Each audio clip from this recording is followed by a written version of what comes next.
नमस्कार दोस्तों, स्वागत है आपका इस वीडियो में जिसमें हम बात करेंगे एक हस्त योग मुद्रा जिसे कहते हैं कटी मुद्रा। कटी मुद्रा आपको कमर दर्द और पीठ दर्द में आराम देने के लिए बहुत ज्यादा प्रभावकारी है।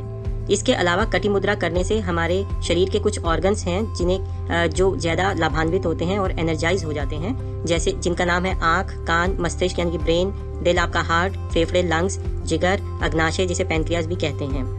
But before we proceed ahead friends, हमारे इस चैनल को सब्सक्राइब करें और हमारे सब बनाए सभी वीडियोस को लाइक व शेयर अवश्य करें। कटी मुद्रा, यह जो मुद्रा है वो दोनों हाथों में डिफरेंट तरीके के पोज बनाकर की जाती है।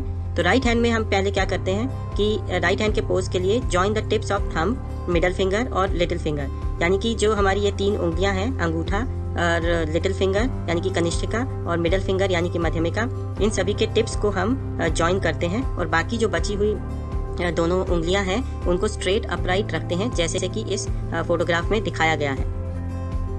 और अब बात करते हैं लेफ्ट हैंड की। लेफ्ट हैंड के लिए फोल्ड करें आप अपनी इंडेक्स फिंगर यानी कि तर्जनी को, और इसका जो नाखून का टिप है उसे रखें inner side of the middle joint of the thumb, और इसको करने के बाद आप fold the thumb so that it rest on the nail of the index finger, जैसे कि आपको इस फोटोग्राफ में दिखाया गया है। इस मुद्रा को आप कह सकते हैं हाफ यानी कि अर्ध वायु मुद्रा भी। जब आप दोनों हाथों से मुद्राएं बना लें तो उसके बाद आप एक पद्मासन में बैठें, जैसे कि इस फोटोग्राफ में दिखाया गया है। और पद्मासन तो आप जानते ही होंगे, एक योगा का पोज है जिसे योगा का आसन भी कहते हैं। और पद्मासन बनाने के बाद आप अपने लेफ्ट हैंड को लेफ्ट घुटने पर और सीधे हाथ को यानी कि राइट हैंड को आप अपने सीधे घुटने पर रखें, जैसे कि इस फोटोग्राफ में दिखाया गया है। और दोनों हाथों में आपकी मुद्रा बनी होगी और आप पद्मासन में इस तरीके से बैठें। यदि आप पद्मासन में नहीं बैठना चाहते या नहीं बैठ सकते तो दूसरा तरीका आप ये कर सकते हैं कि आप अपनी बैक को रखते हुए किसी हार्ड फ्लोर पर और अपने जो पाँव हैं उनको किसी कुर्सी पर रखें, और जब आप ऐसा करें तब आप अपनी दोनों हाथों से कटी मुद्रा की पोज यानी कि कटी मुद्रा बनाए रखें। तब ऐसी सिचुएशन को भी आप कटी मुद्रा कह सकते हैं और इसमें आपको पद्मासन जो है लगाना नहीं पड़ेगा। कटी मुद्रा के लाभ। कटी मुद्रा जो है वो कटी शब्द से बना है। कटी संस्कृत का एक शब्द है जिसका मीनिंग होता है बैक यानी कि कमर, और इस मुद्रा से, जैसे कि इसके नाम से ही जाहिर है कि आप इस मुद्रा से आप अपनी किसी भी तरीके की बैक पेन यानी कि कमर दर्द को सुलझा सकते हैं। और ये खास तौर पे कटी मुद्रा उन कंडीशंस में ज़्यादा प्रभावी है जिनमें या बैक एक आपकी हो because of sudden jerky movement of your body, या फिर आप बहुत देर से गलत पोस्चर में बैठे रहें, उसको उस तरीके की जो बैक एक होती है उसके लिए कटी मुद्रा बहुत ही प्रभावी होती है। इसी तरीके से अगर हम सडनली कोई बहुत हैवी ऑब्जेक्ट उठाएं, जैसे कि बहुत भारी कोई मोटर का पार्ट हो, यदि वो हम उठाएं और उसमें जर्की सा मोशन हो तो भी हमारी कमर दर्द हो सकती है, और उस केसेस में कटी मुद्रा बहुत लाभकारी होती है। एक बात नोट करने की यह है कि यदि बहुत ज़्यादा बैक एक हो रही हो तो किसी भी प्रकार की एक्सरसाइजेज नहीं करनी चाहिए। और कटी मुद्रा तो हाथ का एक योग है, परंतु कुछ और भी आसन मैंने यहाँ पे लिखे हैं जो कि बहुत ज़्यादा इफेक्टिव होते हैं आपकी बैक एक या लोअर बैक एक की प्रॉब्लम्स के लिए।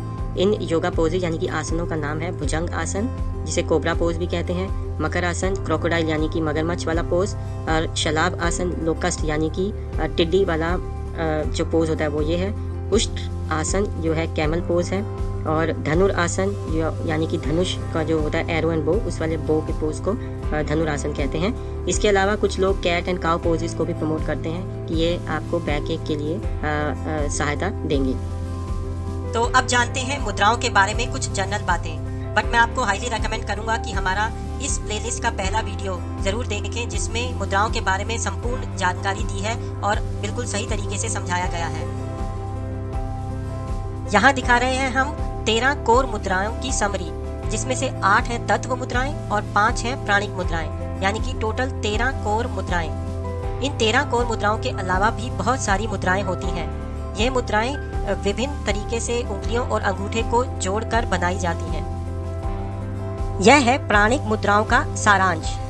यदि हम अपने अंगूठे के शीर्ष यानी कि टिप को जोड़ दें मध्यमिका व तर्जनी उंगलियों के शीर्ष से, तब जो हमें मुद्रा मिलती है उसे कहते हैं व्यान मुद्रा, यानी कि यह दो उंगलियों के टिप को यदि हम जोड़ दें अंगूठे के टिप से तो हमें मिलती है व्यान मुद्रा। इसी तरीके से यदि अनामिका उंगली व मध्यमिका उंगली के शीर्ष को हम अंगूठे के शीर्ष यानी कि टिप से जोड़ें तो हमें मिलती है अपान मुद्रा। वही दोनों उंगलियां यानी कि अनामिका व मध्यमिका उंगलियों को यदि हम फोल्ड कर लें और अपनी हथेली की ओर दबाएं तो हमें मिलती है मेआऊ मुद्रा।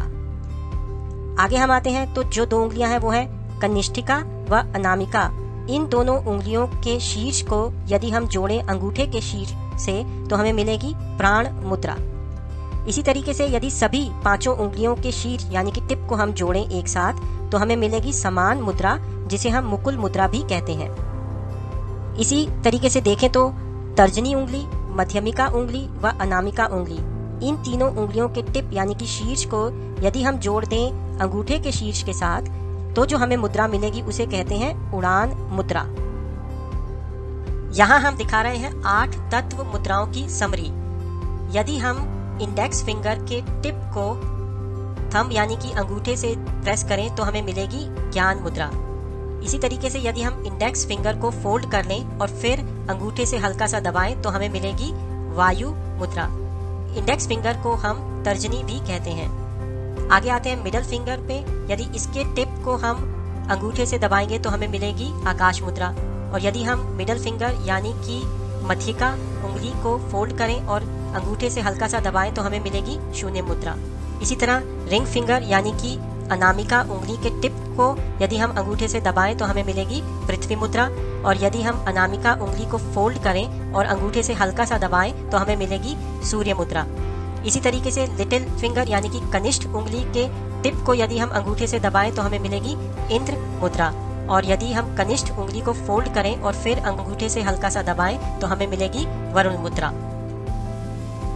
मुद्रा को हम किसी भी समय या किसी भी पोजीशन में कर सकते हैं, जैसे कि यदि हम बैठे हों या खड़े हों या टीवी देखते हुए या हम चलते हुए भी मुद्राओं को कर सकते हैं।